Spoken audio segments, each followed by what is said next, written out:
Bom, graça e paz a todos, sejam bem-vindos ao canal do professor Pastor Rafael Rocha. Nosso canal é um canal acadêmico e a gente está passando agora por um processo chamado um processo de fases de debate. Então, a gente, nos últimos dias atrás, tivemos o debate do professor José Ferreira com o professor Maxwell. Agora nós estaremos com um debate hoje com o professor Helry do canal Evangelho Integral e o professor Maxwell. E o tema será um tema escatológico sobre o texto de 1 Tessalonicenses, capítulo 4, do versículo 15 ao 17, que é o texto de delimitação que estarão discorrendo cada um dos debatedores. Eles terão 2 tempos de apresentações iniciais, cada um, depois 5 minutos de desenvolvimento daquilo que eles vão apresentar em torno do texto em apreço, e depois estarão cada um em períodos de 5 minutos desenvolvendo, argumentando, réplicas, tréplicas, e assim sucederá o debate em todo momento da live. Mas antes de mais nada, queria pedir para você se inscrever em nosso canal, clicar no sininho para receber todas as notificações, para que aumente o algoritmo do nosso canal e o YouTube identifique relevância em nossos vídeos. Deixe seu comentário e agora compartilhe o link desse debate com todos os grupos de WhatsApp que você conheça, para que, de fato, o nosso canal venha a cada dia mais ter inscritos e assim a gente possa transmitir melhor conhecimento. Quero dizer que também, a partir do dia 29, na próxima terça-feira, terá um outro debate entre o professor Euler Lopes de Grego e o professor de Grego também, José Ferreira ou Ferreirinha. Então, nessa série de debates, a gente vai ter vários debatedores e, no final, vai ter aí uma entrevista com o doutor Edson de Faria Francisco, um linguista e produtor de obras acadêmicas aqui, um dos maiores hebraístas do Brasil, o maior defensor do texto maçorético do mundo. Então, a gente vai estar entrevistando ele aqui e o nosso canal é nessa pegada. Introdução inicial, a gente vai estar colocando aqui 2 minutos. Professor Helry, se apresente, diga quem o senhor é, aonde o senhor mora, qual o seu canal, o seu trabalho. Pessoal, graça e paz aí para todo mundo. Eu sou o Helry Alves, do canal Evangelho Underground. Você pode me encontrar aqui no YouTube, o canal com esse nome, ou você pode me encontrar também a partir da minha conta comercial no WhatsApp, que é esse número que está aparecendo aí na tela para vocês, certo? Eu sou técnico em transações imobiliárias, credenciado, inclusive se você quiser comprar ou vender algum terreno em Goiânia, Aparecida de Goiânia, Hidrolândia, Aragoiânia, enfim, entre em contato comigo, tá bom? Serviço de qualidade, ok? Eu também sou psicanalista, então se você está precisando de algum atendimento na área da saúde mental, relacionado, por exemplo, a traumas, carga exacerbada de estresse e outros, depressão, síndrome, enfim, entre em contato comigo. Se você falar que assistiu esse vídeo no canal do professor Rafael, você vai ganhar um desconto, tá bom? Sou teólogo autodidata também, já escrevi aí até então 9 livros de teologia, autorais registrados, tudo bonitinho, conforme manda o figurino. E também sou professor de curso de teologia, curso livre de teologia geral, e também tenho um curso específico de escatologia. Ambos já estão concluídos, ou seja, se você quiser adquirir, você já adquire e já começa a estudar de imediato. Os cursos contam com PDFs e videoaulas e você pode fazer os cursos completos pelo seu celular, tá bom? As consultas na área da psicanálise são consultas online também, via videoconferência. E hoje eu vou estar aqui no canal do professor Rafael defendendo a posição pós-tribulacionista no texto, a perícope que a gente delimitou aí, que é 1 Tessalonicenses, no capítulo 4, dos versículos 15 até o 17. E até então é isso. Eu agradeço aí pela oportunidade. Professor Maxwell, 12 minutos para a apresentação. Shalom Adonai, professor Maxwell Alves aqui. Sou do estado de Alagoas, cidade de Arapiraca, uma cidade aproximadamente um pouco mais de 234 mil habitantes. Sou bacharel em teologia, logo sou professor de teologia, com ênfase nas matérias homilética, exegese, hermenêutica e escatologia. Sou também professor de grego e hebraico bíblico, com ênfase em gramática.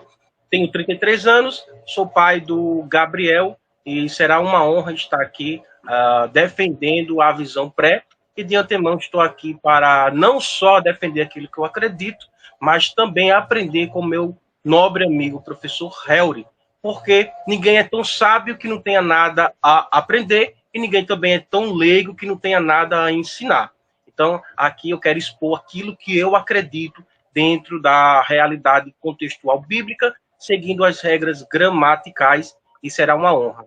Desde já, já peço que você compartilhe essa live nos grupos, etc. E quero mandar aqui um abraço para o grupo Refúgio Teológico, a todos os teólogos, mestres ali, e também Didascalia, o grupo do meu amigo professor Leonardo Andrade, e também não posso esquecer do grupo Teologar, do meu amigo Sampaio, senão ele me cobra depois. E é isso.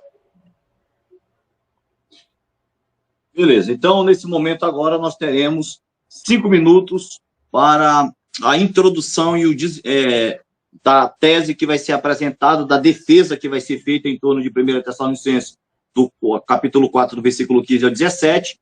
Então estarei aqui sendo profundamente preciso na questão de contagem de tempo, porque o nosso tempo é escasso. Então gostaria que os debatedores, quando eu dissesse ok, eles já pudessem entender que já acabou o tempo. Não fico, a gente diz ok, aí depois, não, mas espera aí, deixa... Não, ok é ok. Ok não dá mais tempo, porque tem que ser cronometrado esse tempo aqui. Então, 5 minutos, professor Helry, fique à vontade. Certo. Professor Rafael, tem como, por favor, o senhor compartilhar aí na tela? Tem sim. Eu mandei aí, vê por favor se chegou. Certo. Vamos lá.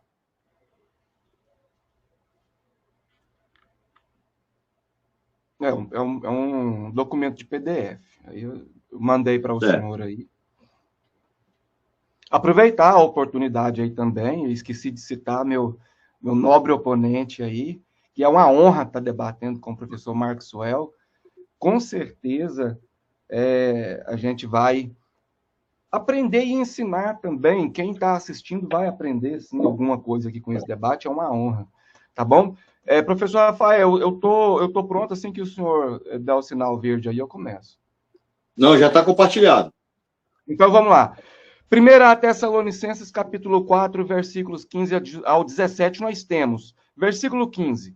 Ora, ainda vos declaramos, por palavra do Senhor, isto, nós, os que ficarmos vivos, até a vinda do Senhor, de modo algum precederemos os que dormem. Porque o mesmo Senhor, dada a sua palavra de ordem, ouvida a voz do arcanjo e ressoada a trombeta de Deus, descerá dos céus, e os mortos em Cristo ressuscitarão primeiro. Versículo 17. Depois nós, os que ficarmos vivos, seremos arrebatados juntamente com eles, entre nuvens, para o encontro do Senhor nos ares, e assim estaremos para sempre com o Senhor. Esse é o texto. Agora eu quero explicar aqui para vocês, seja você pré, seja você meso, preterista, parcial, radical, pós, enfim. Eu gostaria muito que você prestasse atenção aqui na minha explicação antes de você tirar qualquer conclusão. Ok? Vamos lá, versículo 15. Nós temos o seguinte: os que ficarmos até a vinda.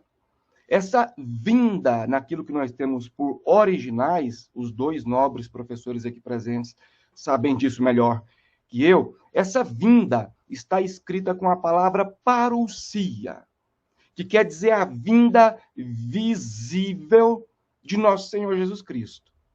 Aqui não está dizendo que ele vai surgir, aqui o termo não é outro, o termo é parousia. Eu até coloquei aqui em vermelho, certo? E o texto continua e diz que nessa parousia, aqui no versículo 16, assim que ocorre essa parousia, que é a segunda vinda visível de Cristo, Jesus desce. Aqui nós temos a palavra katabaino. O texto não está dizendo que ele surge, que ele aparece. O texto está dizendo que ele desce. Essa palavra katabaino é a mesma usada para se referir à Nova Jerusalém que desce do céu lá em Apocalipse. Tá bom? Então, eu não estou dando opinião. Eu estou expondo aquilo que o texto diz. Isso não é a minha opinião. É o que o texto diz. Eu não estou aqui para opinar. Eu estou aqui para mostrar aquilo que o texto diz dentro da interpretação correta. Então, nós temos a parousia, no versículo 15. Aqui no versículo 16, nós temos dizendo que Jesus desce, que é essa palavra katabaino. Perdão se eu estiver cometendo algum equívoco na pronúncia. E aí nós temos também isso aqui. Os mortos em Cristo ressuscitarão primeiro. Então, nós temos a primeira ressurreição, que é a ressurreição dos salvos. Lembrando que os crentes do Antigo Testamento, que obviamente já faleceram, né? Os salvos do Antigo Testamento também são salvos em Cristo. Não existe salvação fora de Cristo. Mas aí já necessitaria uma explicação um pouco mais detalhada acerca disso. Tá? Então, nós temos parousia no versículo 15. Versículo 16, Jesus desce, está aqui, ó, katabaino. Nós temos a primeira ressurreição. E no versículo 17, nós temos aqui, ó, harpazo, que é o arrebatamento. Certo? Então, nós temos aí esses elementos que comprovam, depois eu quero direcionar algumas perguntas, quando tiver na hora certa, algumas perguntas para o professor Marcos Suel. Professor Rafael, eu tenho quanto tempo ainda? Será que eu ainda tenho pelo menos 2 minutos? Apenas 1 minuto. E aumente mais o seu áudio, que está um pouquinho baixo. Ok. Então, eu vou ler só essa observação aqui e já entrego a oportunidade. Veja que o texto mostra, de forma progressiva, a ordem dos acontecimentos. Ou seja, na parousia, que é a segunda vinda, Jesus desce.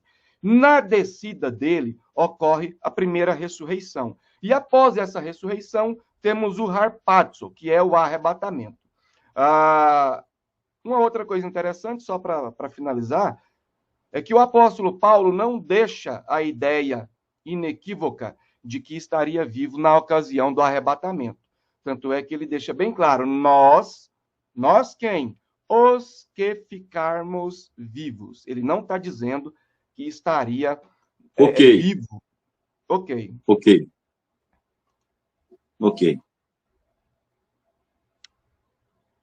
Bom, agora 5 minutos aí o professor Marcos Suel fazendo exposição do seu conteúdo nesse momento. Bom, antes de mais nada, já que o Nobre ele já leu o texto, eu vou poupar aqui a leitura do texto. Depois nós adentramos com maestria nesse texto. Mas eu quero trabalhar aqui a questão da doutrina da iminência, porque eu sou pré. Primeiro, eu sou pré porque a igreja tem promessas de não passar pela grande tribulação, Apocalipse 3:10, 1 Tessalonicenses capítulo 1, versículo 10, capítulo 5, versículo 9. Então, com base em Apocalipse, principalmente Apocalipse, então a igreja não passa pela grande tribulação. Isso é uma promessa, e está ali a preposição que nós podemos trabalhar ao longo do debate, se for possível. Outra questão também, nós vemos que Jesus fala da doutrina da iminência. Então, veja Mateus capítulo 24, versículo 42. Olha o que ele diz. Vigiai, pois, porque não sabeis a hora que há de vir o vosso Senhor. Só isso aqui já nos mostra que devemos estar sempre em vigilância. Então, eu entendo aqui uma doutrina da iminência. Aí o versículo 43, ele continua. Mas considerai isto, se o pai de família soubesse a que vigília da noite havia de vir o ladrão, vigiaria e não deixaria que fosse arrombada a sua casa. Por isso, estáis vós apercebidos também, porque o Filho do Homem há de vir a hora em que não penseis. Isso aqui está dentro de um contexto escatológico. Logo, se o arrebatamento, ou melhor, Se o arrebatamento, na visão pós, é depois, ou seja, a igreja passa pela grande tribulação, então como que explica esse texto aqui? Já começamos por aqui. Então, é uma questão que eu quero trabalhar. Outra questão, por que eu sou pré-tribulacionista e não sou pós? Porque a igreja tem uma promessa de morar no céu. Segundo o Evangelho de João, capítulo 14, os versículos 1, 2 e 3, que se possível também eu quero trabalhar, nós temos ali uma promessa que Jesus diz, na casa de meu pai existem muitas moradas. Ele não foi fazer morada, existem muitas moradas. E também quero trabalhar o contexto cultural, se possível, para que possamos entender. E outros versículos aqui, como Lucas, capítulo 21, versículo 36, Marcos 13, 35 e 36, 1 Tessalonicenses 1, 10, 5, 2 e 9, como eu já citei, Apocalipse 3, 3, e 2 Tessalonicenses, capítulo 2, versículos 6 e 7, onde fala sobre a questão daquele que, o Espírito Santo que tira a igreja, né? Ou melhor, que arrebata a igreja, e lógico, com ênfase no texto aqui, de 1 Tessalonicenses, capítulo 4, a partir dos versículos 15 por diante. Quero trabalhar também o verbo apante-se, que é um verbo onde eu quero aqui mostrar de forma gramaticalmente e culturalmente que não é possível que a igreja desça.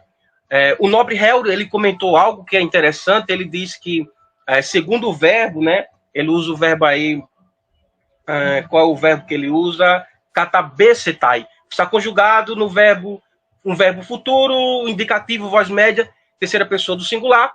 Ele usa que esse verbo descerá. A pergunta é, na onde que no texto também, né? Lógico, no momento certo irei fazer a pergunta, mas na onde que no texto diz que Cristo desce até a terra?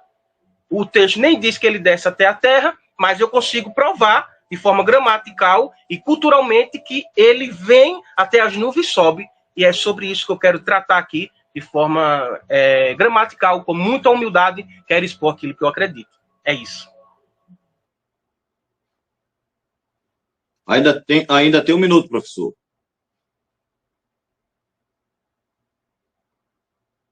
Beleza, eu tô sendo justo aqui com relação ao tempo. 5 minutos, 5 minutos. Professor Helder, 5 minutos. Bom, eu gostaria de pedir que o meu debatedor, o meu opositor, fosse recíproco, porque eu estou trabalhando o texto que a gente combinou de debater. Porque se a gente for brincar de salada de versículos isolados, nós vamos ter problemas e nós vamos ter que remarcar vários outros debates, um debate para cada versículo, ok? O nobre professor Maxwell falou de Apocalipse 3:10. Apocalipse 3:10 não fala de arrebatamento da igreja, se você levar em conta o contexto. Só fala de arrebatamento se você levar em conta o versículo isolado. Mas esse não é o texto que nós estamos debatendo aqui. Então, eu teria que ter um tempo para explicar Apocalipse 3:10 aqui também. Por que João várias vezes usa a palavra tlipsis no Apocalipse para tribulação, e em Apocalipse 3:10 ele não usa a palavra tlipsis? Por que João usa megastlipsis para grande tribulação no Apocalipse, mas em Apocalipse 3:10 ele não usa nem megas e nem tlipsis? Por que em Apocalipse 3:10 não temos harpazo, que é arrebatamento? Então, fazer tal tipo de inferência e dizer que ali fala de arrebatamento é complicado. Porque se a gente for pegar o versículo isolado, eu também poderia usar Apocalipse 2:10. Ali está falando de tribulação. Mas Apocalipse 2:10 não vai servir de forma isolada, mas Apocalipse 3:10 serve. Aí complica, ok? Em João, onde ele fala de ir morar no céu, ali também não está falando de arrebatamento pré. E o céu que Jesus vai estar com nós não é o céu de agora. Nós sabemos que existem o céu de agora e o novo céu. Tá bom? Então, é complicado essa questão de ficar usando versículos isolados. Só para Apocalipse 3:10, eu precisaria de pelo menos 15 minutos, não vou ter isso, para explicar aqui. É por isso que eu falei, vamos debater em cima de um texto específico. E o texto específico é 1 Tessalonicenses, certo? Mas vamos lá, o meu nobre debatedor também falou sobre a questão da iminência. O pós-tribulacionista acredita na iminência, mas na iminência programada, e não na iminência aberta. O que é uma iminência aberta? Olha, qualquer dia desses eu vou visitar o professor Maxwell na casa dele. Iminência aberta. O que é iminência programada? Professor Maxwell, a partir do mês tal, a partir de agosto, eu posso comparecer na casa do Senhor a qualquer momento. É o que Jesus fala. Após o cumprimento de todos esses sinais, Marcos 13, 29, após o cumprimento de todos esses sinais, eu volto. Que dia e hora? Não sabemos. Mas sabemos que é depois do cumprimento de todos os sinais. Se ele volta antes do cumprimento de todos esses sinais, ele faltou com a verdade e nós não acreditamos nisso. Ok? Eu gostaria de saber se eu posso dirigir perguntas ao meu opositor ou ainda é cedo. Pode dirigir, se eu tenho 2 minutos ainda. 2 minutos. Eu vou estar compartilhando aí. O senhor pode estar colocando aí na tela, por favor.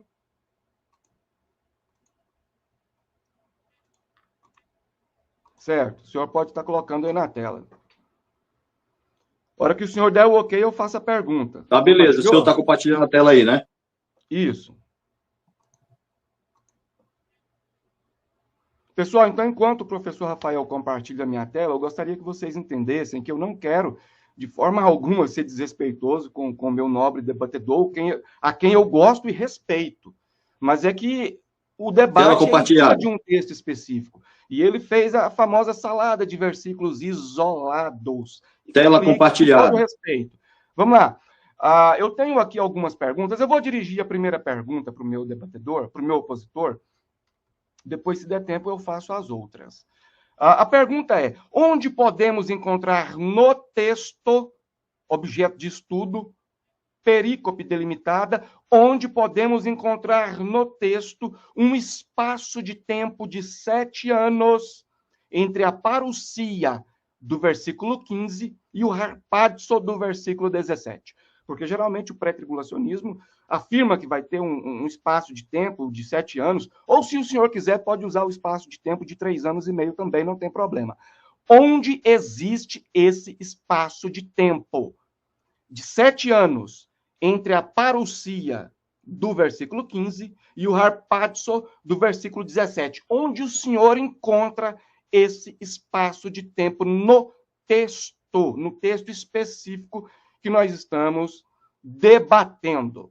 Muito obrigado. Tenho mais alguns segundos?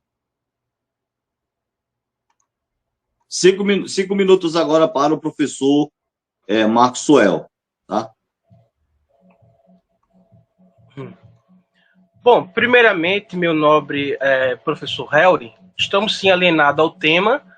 Não vou trabalhar os textos de forma exaustiva, os textos pelos quais eu citei aqui, mas eu entendo que, se tratando do texto específico de 1 Tessalonicenses, capítulo 4, os versículos 15 posteriores, não dá para ficar só nele. Como que eu vou trabalhar, fazer um paralelo de versículos? Então, eu preciso fazer um paralelo de versículos. Lógico, eu não vou trabalhar a questão de forma exaustiva. Por exemplo, a pergunta do Senhor faz com que eu vá para Daniel 9, os capítulos 24 a 27. O Senhor pergunta aqui dentro do texto, onde que está um espaço da parousia para o harpazo? Onde que está no texto aqui? O texto está falando? O texto diz isso? Primeiro, o texto fala quem ouvirá a trombeta ou quem tocará? O texto não fala sobre isso, mas nós conseguimos, pela teologia sistemática, elaborar essas respostas de forma saudável. Então, a pergunta do Senhor, ela é muito específica nesse texto. Bom, agora, quando o Senhor diz, você tem que mostrar aqui, eu tenho que remeter às 70 semanas de Daniel. Ou seja, aí, qual é a minha resposta? Daniel, capítulo 9, versículo 24 ao 27. Lá fala de 70 semanas. 69 semanas foram cumpridas, mas tem uma em aberto. Então, essa semana em aberto foi quando a igreja entrou. A igreja entra. Então, está parado, o tempo está parado. Então, para que Deus possa executar esse plano de forma completa, é necessário que ele arrebate a sua igreja. a não ser que o Senhor me mostre qualquer versículo da Bíblia, qualquer um, onde Deus executa 2 planos de uma só vez. Deus não executa 2 planos de uma só vez. Agora, veja bem, já no sentido da sua resposta aqui, como eu já te expliquei. Agora, veja bem, quando você me faz essa pergunta específica no texto, eu poderia também te fazer uma pergunta em Mateus 24, 31, onde que ali tem arrebatamento. Mas, por inferência, pelo conhecimento, você não coloca lá, você simplesmente não chega lá e coloca essa expressão de arrebatamento, mas lá não tem. No versículo 31 está falando de parousia lá também não tem. Então, você, de uma forma ou de outra, precisa, não você como a sua pessoa em si, o pós, tá bom? Como você falou, é um debate entre professores que realmente nós estamos aqui para isso. Então, dentro da sua pergunta, a resposta fica subentendida dessa forma. Mas tem algo interessante que eu quero trabalhar aqui de forma bem sucinta. O texto, como você vê aqui, deixa eu pegar aqui a Bíblia, no versículo 5 e o capítulo 5, ou melhor, capítulo 4 e o versículo 16, vai falar sobre apante-se. Logo, isso nos diz o quê? Que vamos encontrar com o Senhor. Não é o verbo. Aqui é encontro, é o substantivo. Eu gostaria de fazer uma pergunta ainda, já devolver para você. Como você enxerga esse encontro? E na onde está dizendo no texto que a igreja desce? Com gentileza. Você ainda tem 2 minutos, professor Maxwell.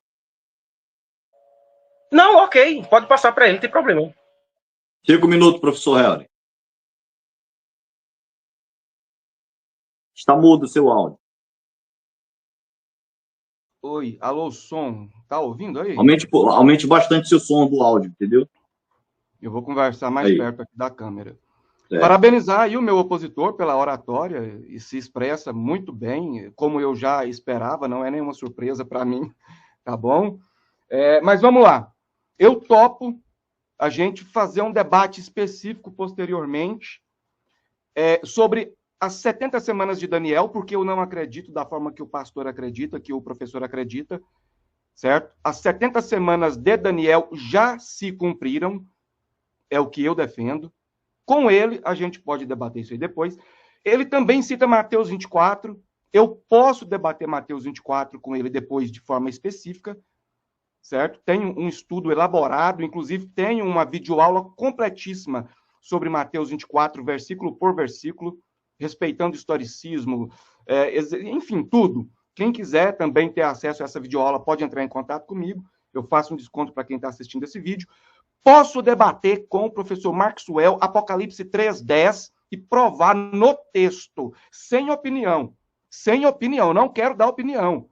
Eu posso provar no texto, no contexto de Apocalipse, que Apocalipse 3:10 não fala de arrebatamento. Aliás, eu acho que o professor Maxwell também pensa dessa forma, pelo menos ele deu a entender isso em algumas postagens recentes dele, mas não vem ao caso, ele pode mudar de ideia quando ele quiser. E a gente pode debater também João 14, pode debater o assunto que ele quiser, mas de forma específica. Aqui é 1 Tessalonicenses capítulo 4, onde foi consenso, a gente escolheu, ok? O professor pergunta acerca dessa subida, onde nós vamos encontrar Jesus. Enfim, o texto está dizendo que nós vamos encontrar Jesus nos ares. É o que o texto está dizendo, não é opinião minha. E o texto diz que nós vamos estar para sempre com ele. Aí nós usamos da lógica abdutiva. É o texto que está dizendo. Nós vamos encontrar Jesus nos ares e vamos estar sempre com ele. Quando Jesus desce e inaugura o milênio, onde Jesus está? Na terra. Depois desse milênio, onde Jesus está? Novo céu. É aí que estaremos com ele. O texto deixa claro que vamos encontrar Jesus nos ares. Nos ares. E estaremos com ele. A pergunta que eu faço é: onde Jesus estará, então, no ato dessa parousia? Se a Bíblia diz que ele está descendo. E é impossível o Senhor encontrar um espaço de 7 anos. Por mais que o Senhor faça um paralelismo com Daniel, é impossível o Senhor inserir um espaço de 7 anos entre a parousia do 15 e o Harpazo do 17. Inclusive, o senhor está cometendo um equívoco. Com todo respeito, eu estou sendo assim bastante enérgico, mas todo mundo sabe que eu respeito e gosto bastante do professor Maxwell. O senhor está cometendo um equívoco, porque o senhor está começando a partir do versículo 17. O senhor coloca o Harpazo e alguns anos depois a parousia do 15. Mas a perícope delimitada não começa no 17, ela começa no 15. E no 15 nós não temos Harpazo, nós temos parousia.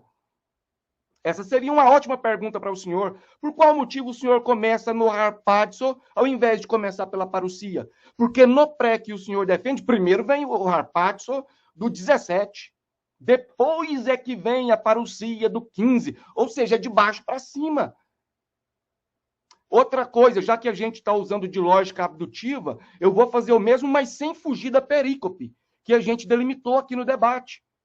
Porque eu preciso ser honesto com o senhor e com os nossos telespectadores que nos honram aí com a sua audiência.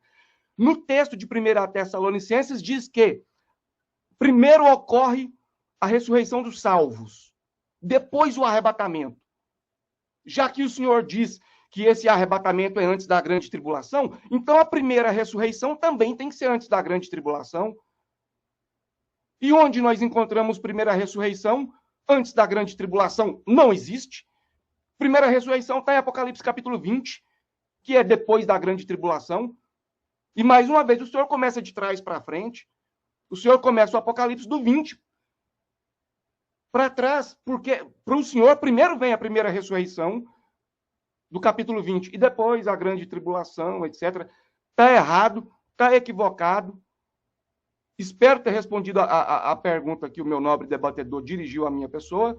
Peço perdão se eu estiver sendo enérgico demais ou algo nesse sentido. Todo mundo sabe que isso aqui é questão de debate, né? Não quero de forma alguma desrespeitar o meu opositor nem os telespectadores, tá bom? Eu só quero fazer com que o debate seja honesto e fique no texto que a gente combinou, que foi aceitado previamente, tá? Se eu posso dirigir a pergunta, então eu quero que o pastor Rafael coloque aí para mim, por favor, aí na tela, né, o material aí, que eu quero dirigir a pergunta para o professor Maxwell. Um minutinho só, né, que já praticamente está encerrando. Ok, em um minuto eu faço. A pergunta é, professor Maxwell, a pergunta é, o texto também diz que o arrebatamento é após a primeira ressurreição, que é a ressurreição dos salvos. Onde existe, pessoal, esse material que eu estou compartilhando é de minha autoria, então não teremos problemas com direitos autorais. A pergunta é, o texto também diz que o arrebatamento é após a primeira ressurreição, que é a ressurreição dos salvos. Onde existe uma primeira ressurreição antes da grande tribulação na Bíblia? E se existe uma primeira ressurreição antes da grande tribulação na Bíblia, então o que seria aquela primeira ressurreição que ocorre depois da grande tribulação em Apocalipse 25? Agradeço. 5 minutos, professor Maxwell, fique à vontade. Bom, vamos lá. Sim, exatamente. A gente delimitou exatamente essa perícope, como nós combinamos. Só que você precisa entender, nobre Harold, e pode ficar à vontade em fazer paralelos de texto, como estou falando. Vou responder as suas perguntas de acordo com aquilo que eu, como pré, entendo, e também de acordo com a Bíblia. Então, vamos lá. Nesse versículo, está falando no versículo 16, ou melhor, capítulo 4, versículo 15, vai dizer o seguinte, de 1 Tessalonicenses: dizemos-vos, pois, isto pela palavra do Senhor, que nós, os que ficarmos vivos para a vinda do Senhor, não precederemos os que dormem.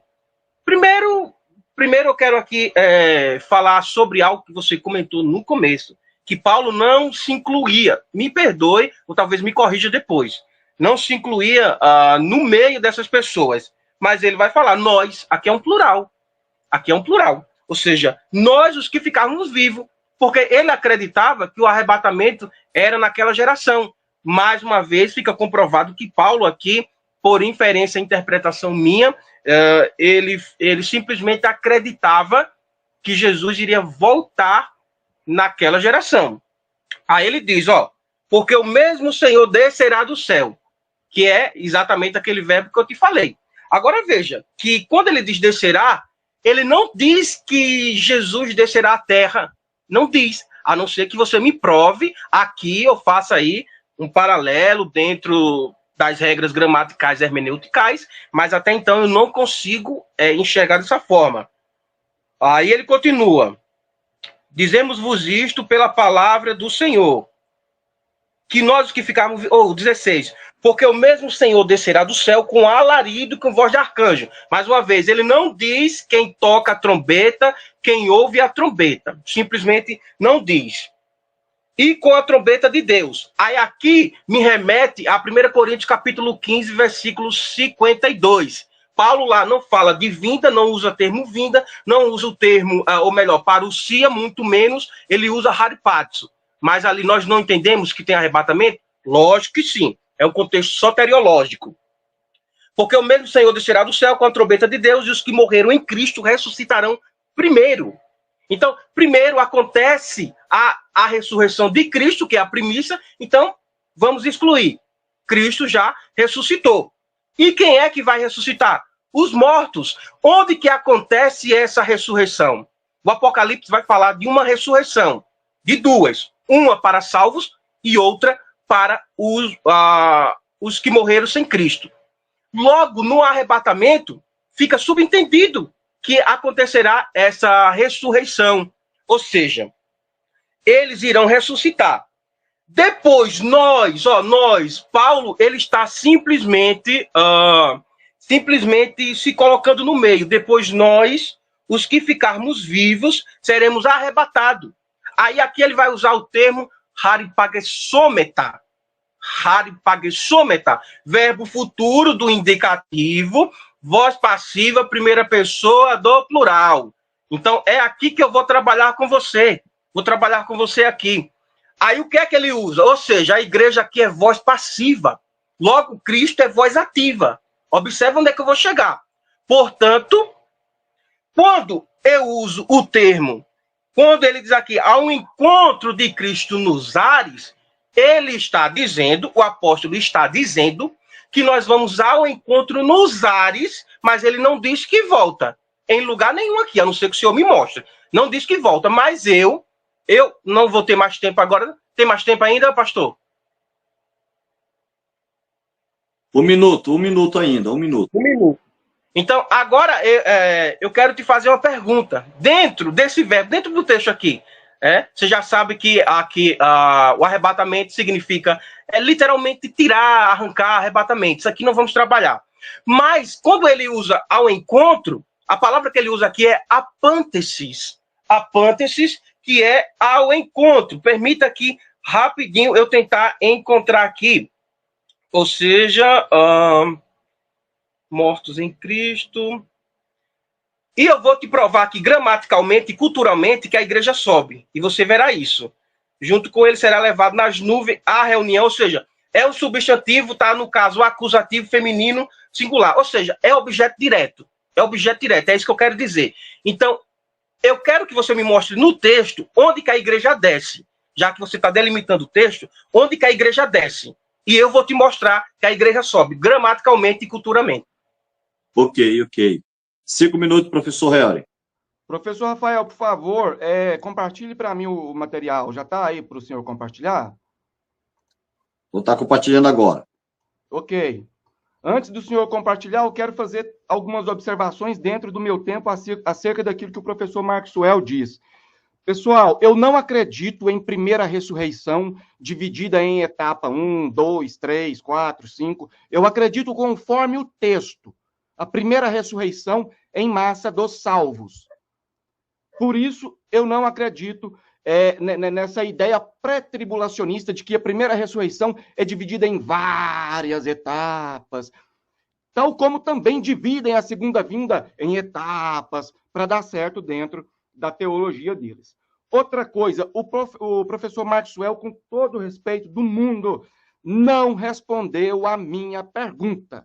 Ok? Foi muito bom na oratória, parabéns, foi bastante claro, dicção perfeita, mas não respondeu minha pergunta. Outra coisa, o apóstolo Paulo não obrigatoriamente se incluía entre os que seriam arrebatados. Caso contrário, ele falhou e a inspiração fica em xeque. Ele deixa claro duas vezes, nós quem? Os que estivermos vivos. Ou seja, se não estivermos vivos nessa ocasião, então não veremos o evento dessa forma. Ele deixa bem claro duas vezes na perícope delimitada. Nós quem? Os que ficarmos vivos. Os que ficarmos vivos. Ele não se coloca obrigatoriamente entre aqueles que estariam vivos na ocasião do arrebatamento. Tanto é que ele não vai estar vivo aqui na ocasião do arrebatamento. Tá bom? 1 Coríntios 15, o professor Maxwell também usou. Né? Sim, 1 Coríntios 15, 51 e 52, fala que essa transformação ocorrerá mediante a última trombeta. Última trombeta. Onde ocorre a última trombeta antes da grande tribulação? Lembrando que nós não podemos confundir trombetas ritualísticas veterotestamentárias e trombetas escatológicas neotestamentárias. E lembrando que a última de 1 Coríntios 15 é essa de 1 Tessalonicenses, e não é a sétima do Apocalipse. Uma outra observação, ele fez uma diferenciação de primícia. Eu não falei de primícia, eu falei de primeira ressurreição, tá bom? E a questão da voz passiva, sim, essas pessoas serão ressuscitadas. Em momento algum eu disse que elas ressuscitam a si mesmas. Então eu não coloquei voz média no negócio, tá na passiva mesmo. Ok? Então, feita as observações, professor Rafael, eu tenho quanto tempo para responder a pergunta? Eu vou responder rapidão. 2 minutos. Pode continuar. Ok. O professor Maxwell pergunta, onde diz no texto que Jesus desce? Bom, é o que está escrito aqui, quando fala que ele desce, né? Aqui, ó, descerá, catabaino, descerá. Da mesma forma, essa palavra é usada em Apocalipse, capítulo 21, versículo 2, se eu não me engano, para falar da Nova Jerusalém que desce do céu. E se está falando que desce, nós, por lógica abdutiva, entendemos que é para a terra. Olha aqui, ó. Apocalipse, capítulo 21, versículo 2. E eu, João, vi a santa cidade, a Nova Jerusalém, que de Deus descia do céu. É a mesma palavra, é descer. Aí, onde eles estarão? Não sei se o professor Maxwell chegou nesse ponto, mas eu vou completar para encerrar a minha participação e fazer a minha pergunta. Onde eles estarão? É onde Jesus estará. Jesus estará no milênio, nós estaremos no milênio com ele. Ele entrará no novo céu, nova terra, nós entraremos com ele, porque o texto diz que nós vamos estar com ele onde ele estará. E onde ele estará no ato dessa descida? Pô, questão de lógica abdutiva. Certo? Vamos lá, então, para a pergunta que eu tenho que dirigir ao professor, que é uma pergunta que eu até já fiz aqui, quero ler rapidão. Tempo vencido já, professor Harris. 5 minutos, ok. Professor Maxwell.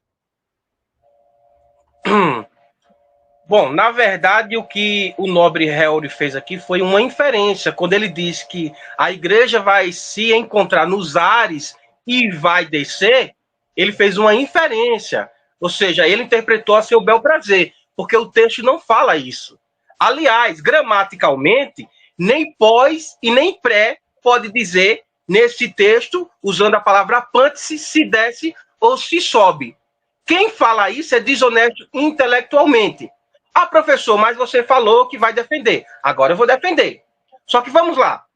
Vamos trabalhar com termos. O verbo aqui, harpazo, como ele está aqui conjugado, como eu falei na voz passiva, é um verbo futuro do indicativo, voz passiva, né, que vem do verbo harpazo. Aqui está conjugado.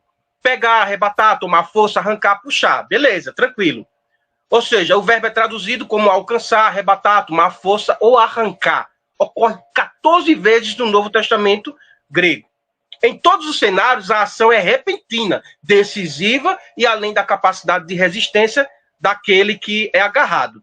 Seja o contexto envolvendo agressão hostil, resgate divino ou transporte escatológico, a ideia é consistentemente a de remoção rápida.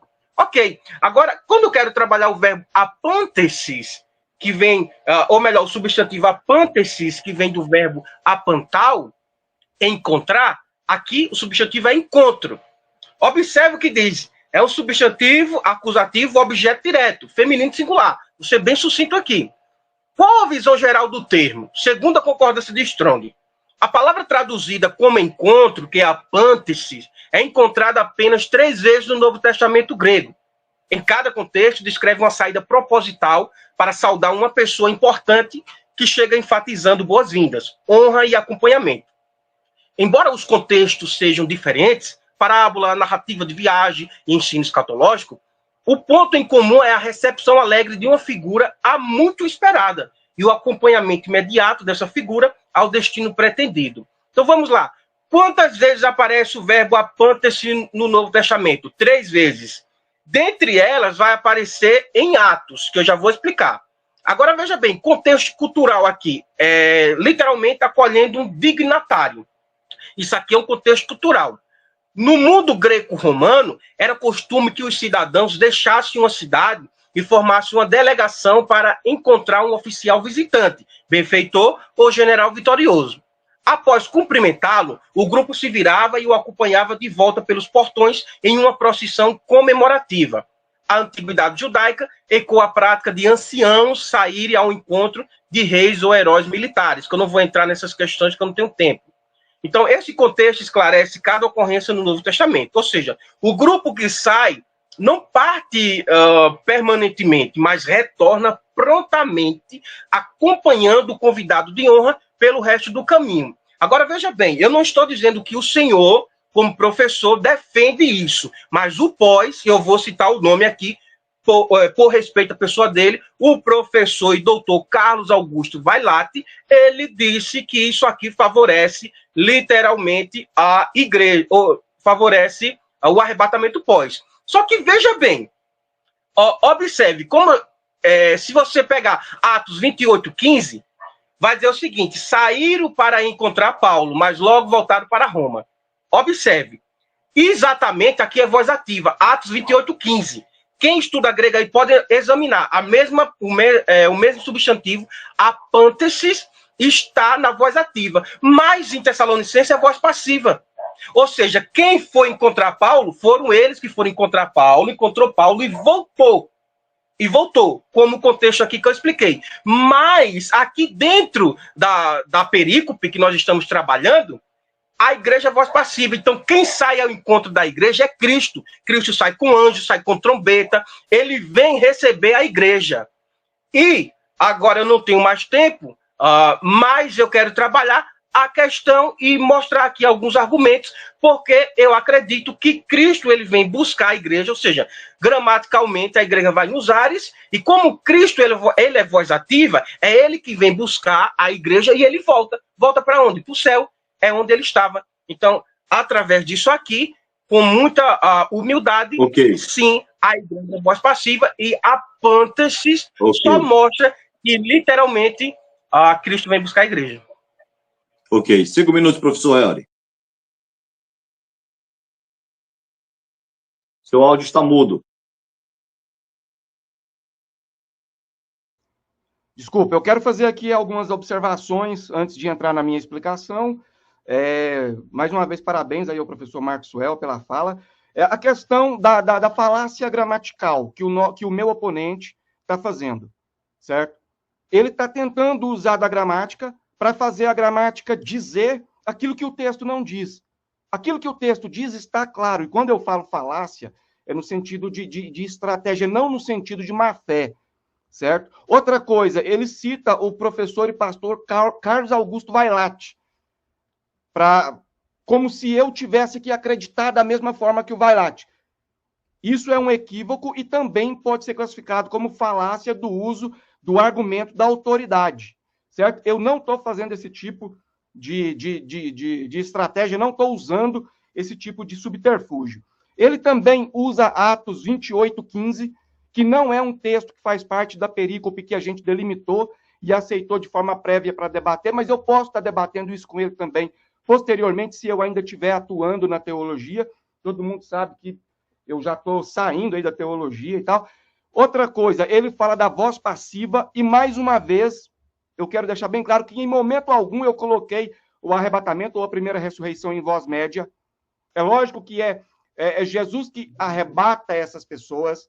É lógico que é Deus que ressuscita essas pessoas. Em momento algum eu discordei de voz passiva aí no texto, tá bom? Isso é só para ficar bem claro.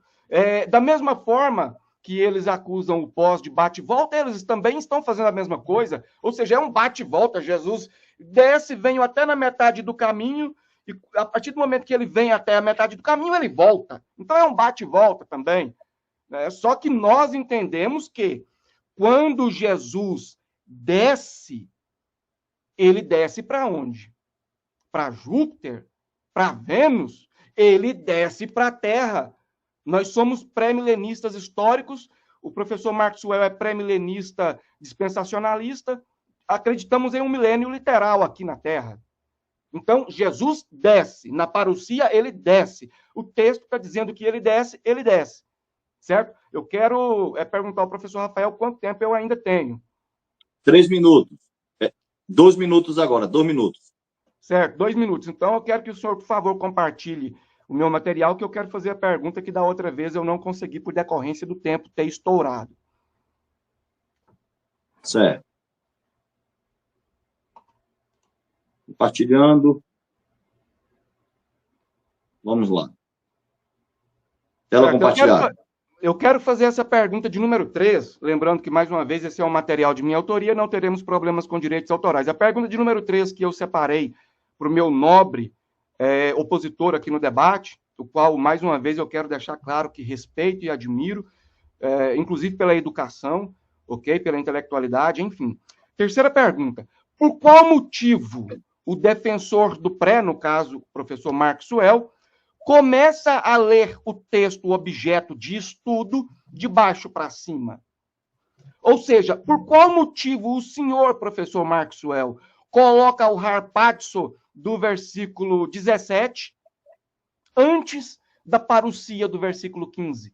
Porque o texto está sendo narrado de forma cronológica. Na parousia, Jesus desce, ocorre a primeira ressurreição e o arrebatamento. Mas o senhor diz que primeiro é o arrebatamento. E depois de um tempo é a parousia.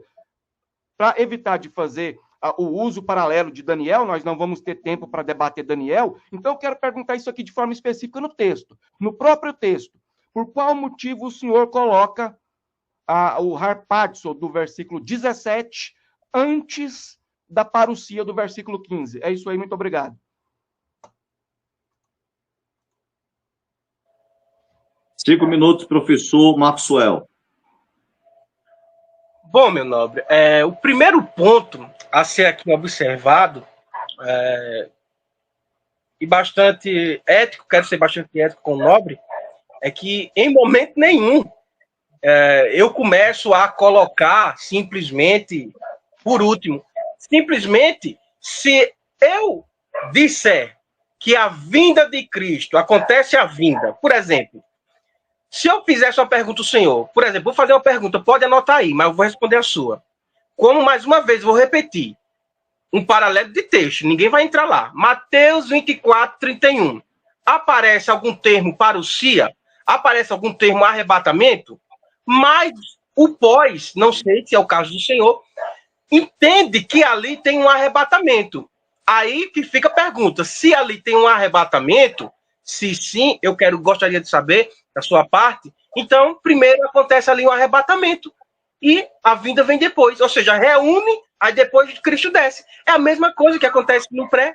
Primeiro vem o arrebatamento, depois vem a vinda visível, a parousia. Então, literalmente é isso. Quando eu leio aqui, dentro do texto, o verbo harpazo, juntamente com o substantivo apântesis, que o senhor falou que eu estava com falácias, né, que é algo dentro da hermenêutica. Para quem não entende, isso aqui está dentro da hermenêutica, ninguém está aqui maltratando o outro, estamos falando de forma acadêmica. Simplesmente eu estou literalmente usando a gramática, porque a gramática está me favorecendo, ok? E quem estuda gramática vai entender. Como a igreja é voz passiva, logo ela vai encontrar com Cristo nos ares. Ela tem poder de ir sozinha? Não tem. Ela não tem poder de ir sozinha. Ela precisa de um agente ativador, que ela é voz passiva. Se ela é voz passiva, tem que ter um ativo. Não tem como, a não ser que fosse médio. Entendeu? Aí Cristo encontra-se nos ares. Ou seja, a vinda de Cristo, quando nós tratamos de arrebatamento, eu não quero pegar arrebatamento, não. Tenho que tirar. Arrebatamento é um subevento, como milênio, como ressurreição. É um subevento dentro do evento específico. Vinda. Por que milênio pode ser um subevento? Por que ressurreição pode ser um subevento? Por que a Batalha do Armagedon? Por que isso? Por que aquilo pode ser subevento, mas o arrebatamento, Haripados, não pode ser? Por quê? Então já fica essa questão aí. Já fica essa questão bem respondida para o senhor. E a questão que o senhor não simplesmente não quis explicar a questão, porque o senhor fez inferência onde a igreja desce, e eu falei para o senhor que eu iria provar gramaticalmente e culturalmente que a igreja, Cristo vem e a igreja sobe, e o senhor não consegue fazer isso no texto, por quê? O texto não favorece ao pós, então aqui o pós, mais uma vez, fica subentendido que ele não tem resposta para isso aqui. Bom, já passa o tempo já. Ok. Não, falta 2 minutos. Falta 2 minutos na minha contagem aqui. Não, tranquilo, pode passar, tranquilo. 5 minutos, professor Henry. Ok, mais uma vez o pastor Maxwell, professor Maxwell, respeitosamente, vem com essa questão de voz passiva. Em momento algum eu coloquei voz média nos subeventos, seja a primeira ressurreição, seja o arrebatamento. Não coloquei. É óbvio, o texto está dizendo que a igreja é arrebatada. Jesus faz a igreja subir. E é óbvio que o texto está dizendo que essas pessoas serão ressuscitadas. Elas não ressuscitam a si mesmas. Em momento algum, eu coloquei voz média em algo. Eu não sei porque essa obsessão em enfatizar essa questão da voz passiva, que já está clara no texto. Não sei por que essa obsessão. Mas, enfim, é fato que a igreja sobe. Onde eu disse que a igreja não sobe, pelo amor de Deus? Nunca neguei que a igreja sobe, tanto é que em 2 Tessalonicenses, já que o senhor gosta de fazer inferências e paralelismos textuais, em 1 Tessalonicenses, a palavra para essa reunião no alto é epissinagogue. O prefixo epi do alto, ali não é harpatzo, mas nós entendemos que é no alto, porque o apóstolo Paulo já deixou claro na primeira carta que é no alto. Então, eu não sei por qual motivo o senhor está querendo colocar palavras na minha boca. Essa é uma tática que eu não considero muito saudável, ou às vezes pode ser que o senhor tenha feito isso de forma involuntária, ok? Outra coisa, não estou fazendo inferência. É só ver o texto. O texto diz que Jesus desce. O texto não diz que ele volta para o céu. O texto não diz isso. O apóstolo poderia muito bem ser específico nisso se houvessem 2 ações. Mas não existem 2 ações no texto específico. O texto mostra uma ação, que é a ação da descida. Agora, porque o texto não diz literalmente que ele vem para a terra, eu vou dizer que ele volta para o céu? Eu tenho que continuar na linha de raciocínio da ação. Isso é PNC, princípio da não contradição. Eu tenho que continuar no sentido da ação, a não ser que a ação seja quebrada. O texto não quebra a ação do descer. Então, Jesus, na sua parousia, na sua segunda vinda, porque parousia do versículo 15 é a segunda vinda visível, nessa parousia ele desce, catabaina, está no texto. A ideia de descida não é quebrada. Então, eu não posso mudar essa ideia. Eu tenho que continuar na ideia de descida. E ele desce para a terra. Aí nós temos milênio, nós temos novo céu, que já seria aí outros assuntos, certo? Eu fiz a pergunta acerca da primeira ressurreição, o professor Maxwell não respondeu. O nosso tempo de debate já está encerrando, não sei se eu posso dirigir mais uma pergunta ou se a gente já vai para as considerações finais. Professor Rafael. Bom, pode dirigir Pode aí dirigir mais pergunta. uma pergunta? Então tá Certo. bom. Vamos lá. Vou gastar a minha pergunta, uma pergunta nova, que eu poderia fazer diferente, mas vou bater na mesma tecla da qual a gente já conversou no princípio. Onde o senhor vê 7 anos, agora dentro do texto, onde o senhor vê 7 anos de intervalo entre a parousia do 15 e o harpátio do 17, dentro do texto. Por favor, eu gostaria que o senhor fosse recíproco. Eu estou perguntando dentro do texto, a resposta precisa ser dentro do texto. Muito obrigado. Professor Maxwell, 5 minutos. Mas essa resposta, nobre Helry, eu já dei ao senhor. Da mesma forma que o senhor não consegue provar que a igreja desce nesse texto, quem consegue provar aqui? Uns 7 anos aqui. O senhor consegue? Qual pré que consegue provar aqui? Da mesma forma, o senhor não consegue provar que a igreja desce para a terra. Ou seja, a igreja, segundo inferência, ou melhor, sua interpretação, o que você falou, a igreja vai nos ares ao encontro de Cristo e desce. Me corrija se eu estiver errado. A igreja desce. Só que em momento nenhum o texto diz isso. Mas o senhor não consegue fazer isso? É como eu falei. A sua pergunta ela é muito específica e ela remete a um tema que, sim, eu aceito debater com você aí posteriormente esse tema. Será bem legal mesmo debater contigo, tá bom? Só assim você vai soltar suas pérolas. Vou obrigar você a soltar suas pérolas aqui. Bom, então perceba que aqui dentro do texto, mais uma vez, eu vou bater na tecla aqui. Eu não falei que você disse que era voz média, isso e aquilo. Eu estou falando aquilo que o pós, em geral, não estou falando diretamente com você, mas o pós não consegue defender gramaticalmente. Entendeu? Mais uma vez, eu quero repetir e já quero aqui trabalhar outra questão, para não ficar algo repetitivo, porque eu tô com alguém aqui que realmente é acadêmico. Parabéns aí, tem meu respeito, tá bom? É meu pós preferido, mas você vai virar pré no final. Então, veja bem, meu nome.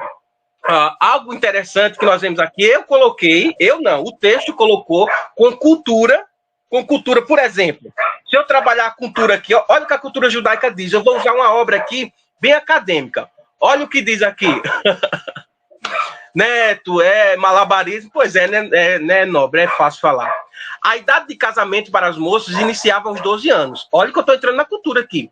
Tipicamente, o noivado ocorria na casa do pai da noiva e era uma ocasião festiva com bênçãos, velas e celebração.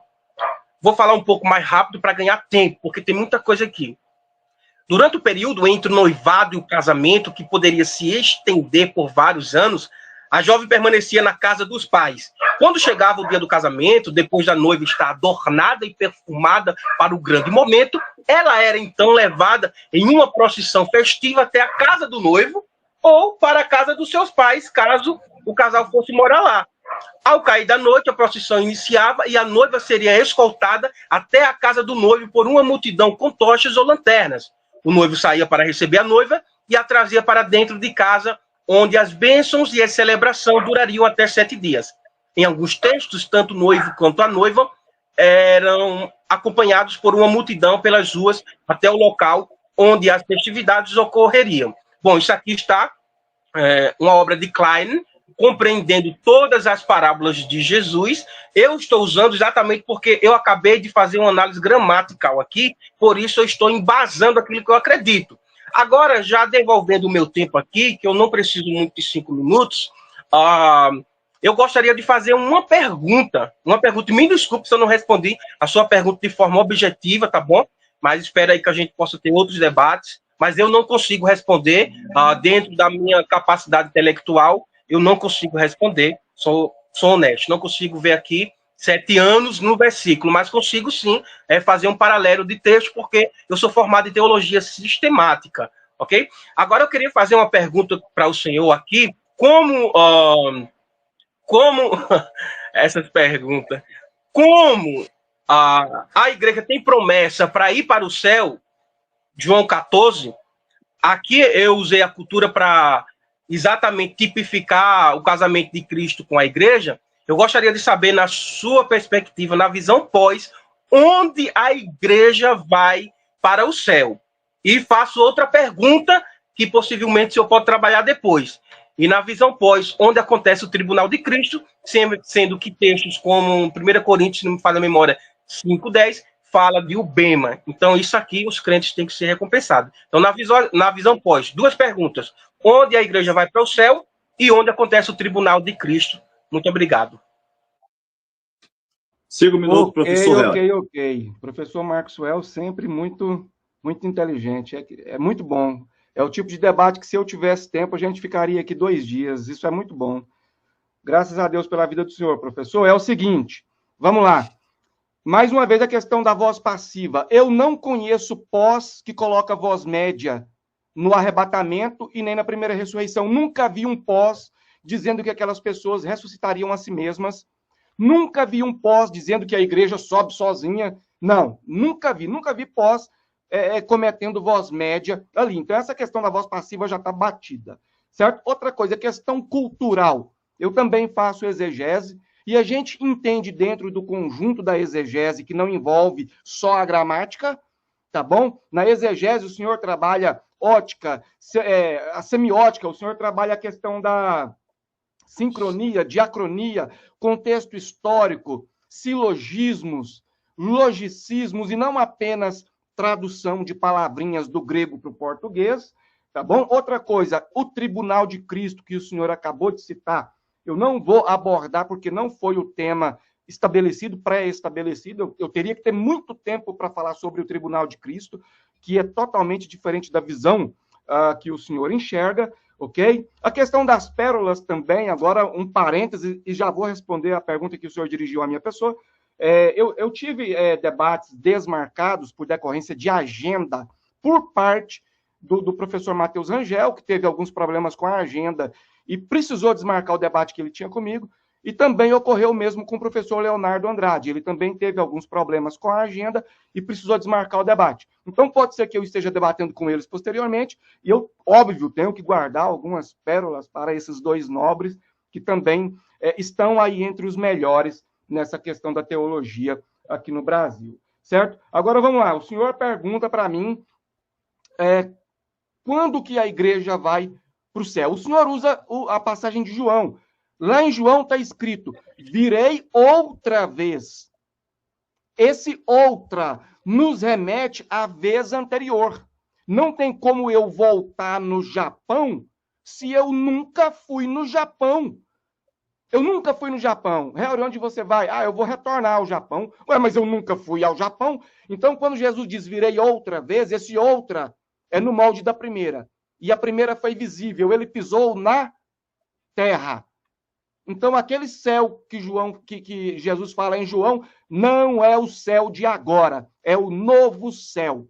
Então, a igreja vai ser arrebatada nos ares, certo? Aí o texto dá a ideia de descida, que é catabaino. O texto não quebra a ideia de descida, então não existe uma ação contrária. PNC, princípio da não contradição. A ideia contrária ocorre quando o texto quebra a ideia central. A ideia central da descida não é quebrada, então ela continua. Ele continua descendo. Questão de lógica simples, básica. Então, ele desce. E aí nós temos milênio e novo céu. Ou seja, é para o novo céu que a igreja estará com Cristo. E não no céu de agora, porque a Bíblia não traz margem para isso. E agradeço aí a oportunidade. Já encerrou aqui o tempo. Bom, beleza. Acredito que os dois desenvolveram e concluíram tudo o que tiveram que concluir num período de tempo estabelecido para que o debate acontecesse.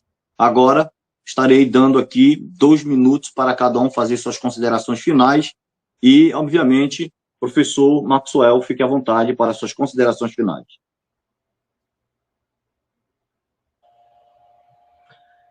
Bom, primeiramente eu quero gratular a Deus pela minha vida, pela vida do mediador, pastor Rafael Rocha, que Deus continue abençoando seu ministério, pela vida aí do professor Helder, muito satisfeito pelo debate, tá bom?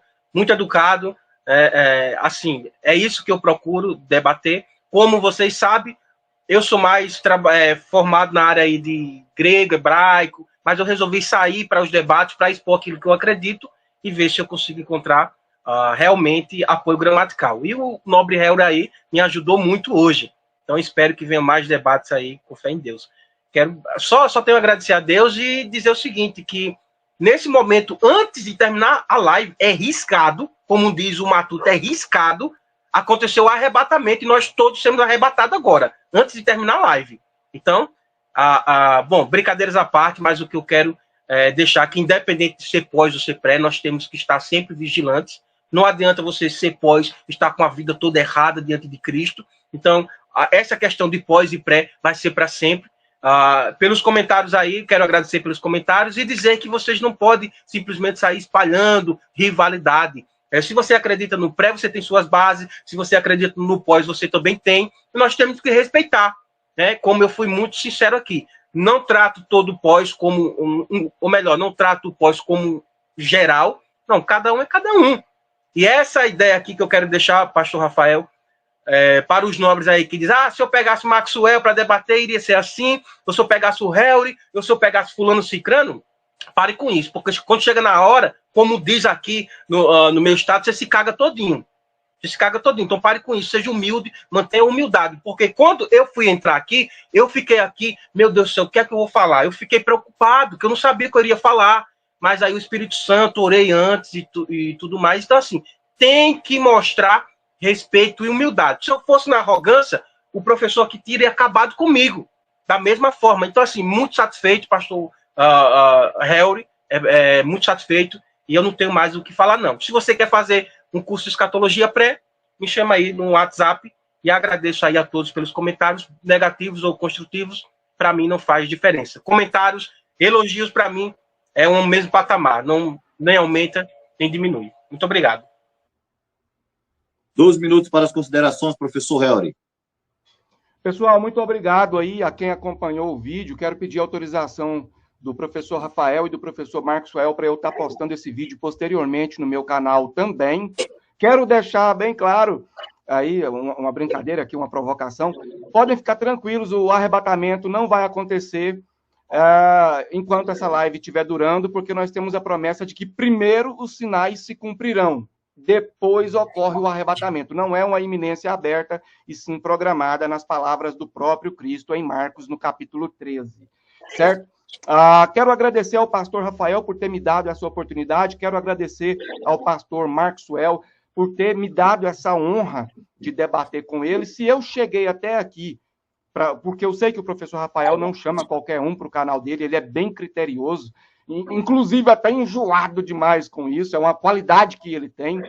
Se for para pecar, é melhor pecar pelo excesso de zelo, né? Então, se eu cheguei até aqui, se eu estou debatendo com o professor Maxwell, que é um cara altamente gabaritado, é porque Deus tem nos honrado aí na nossa caminhada de alguma forma, certo? Eu agradeço demais. E quem quiser vender algum terreno em Aparecida de Goiânia, ou Goiânia, Goiás, enfim, entre em contato comigo. Consultas psicanalíticas, sigilo absoluto, profissionalismo de primeiríssima qualidade, modéstia à parte. Entre em contato comigo, questão de síndrome, depressão, carga exacerbada de estresse, consulta de primeira qualidade, online. E se você quer adquirir os meus materiais, entre em contato comigo. Meu livro recente é o comentário completo sobre o livro do Apocalipse, capítulo por capítulo, um dos maiores compêndios já produzidos no mundo sobre o Apocalipse. E é nosso, é brasileiro. Quer adquirir o livro, entre em contato comigo, você vai ganhar desconto, é um livro digital, eu envio no seu WhatsApp, no seu e-mail. Que Deus seja louvado por esse debate. Muito obrigado a todos. Bom, quero agradecer ao professor Helry e ao professor Maxwell por estarem aqui fazendo esse debate profundamente educado, humilde, acadêmico, preparado. E, de fato, o professor Helry tem razão. Sou profundamente criterioso para trazer pessoas altamente preparadas, principalmente do ponto de vista psicológico e emocional. Eu tenho alguns critérios de avaliação para que alguém venha a ser entrevistado ou venha a debater no meu debate. E entre esses critérios é o preparo psicológico e emocional. Não adianta você ser supostamente preparado intelectualmente, mas profundamente raso ou com a profundidade de um pires do ponto de vista emocional. Então isso é preocupante. Quero dizer para vocês, dia 29 de julho, terça-feira, a partir das 20 horas, estará debatendo aqui o professor de grego, Euler Lopes, e o professor de grego, José Ferreira ou Ferreirinha, sobre Mateus 24.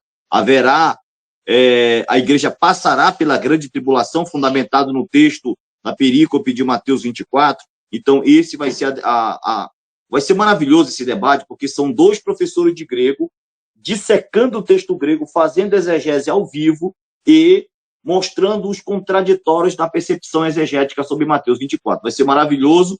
E lembrando vocês que também, dia 31 de julho, a partir das 18 horas, uma das maiores autoridades do mundo do texto massorético hebraico, Dr. Edson de Faria Francisco, estará sendo entrevistado pelo nosso canal. Eu tenho aqui, a minha biblioteca está aqui atrás, inúmeras obras dele, léxico, tenho aqui outra que eu comprei que nem tirei do plástico. Vou fazer aqui um processo de exame mais profundo sobre essas obras. Ele será entrevistado sobre tudo aquilo que ele produziu para a Academia Brasileira e aquilo que ele defende na Academia Internacional sobre o texto massorético. Então, quero dizer para vocês que já esteve conosco o doutor Cássio Murilo, tradutor da Igreja Católica da CNBB, já esteve conosco o doutor Esdra Costa Bento, um grande hermenêutica do Rio de Janeiro, um dos professores da FAECAT, já esteve conosco aqui o meu próprio professor, né, na minha graduação e também nos cursos de extensão de hebraico e grego, doutor Cláudio Martins, da PUC do Rio de Janeiro. Então, são pessoas assim como o Helry, são professores assim como o professor Maxwell, que a gente traz assim com essa educação, agradecendo também a participação do meu amigo professor José Ferreira, da última participação, e agora se preparem, porque terça-feira, dia 29, a partir das 20 horas, vai pegar fogo o debate entre dois grandes professores de grego. Parabéns para os professores, Helry e professor Maxwell. Meus amigos, vamos junto e misturado. E agora eu vi o professor Leonardo Andrade dizer que queria debater com alguém sobre escatologia que conhecesse de cultura judaica. A gente vai conseguir achar alguém para colocar o professor também Leonardo Andrade para debater em nosso canal. Já estou avisando, provavelmente ele deva estar me ouvindo, e a gente vai articular alguém que possa fazer contrapeso, né? Eu talvez debateria com ele, mas infelizmente no meu canal eu quero ser o moderador, e eu quero que vocês entendam o quanto eu tenho tentado ser neutro. Desde o primeiro debate, não tomei partido. No segundo debate, mal falei, estou falando agora no final. Deixei todo mundo perceber a neutralidade da moderação do debate. Então, meus amigos, parabéns. Até terça-feira, dia 29, às 20 horas. Aguardo vocês. Um abraço, professor Helry. Professor Maxwell, estamos junto e misturado. E obrigado pela participação no canal acadêmico do professor Pastor Rafael Rocha. Um abraço a todos, meus amigos. Boa noite.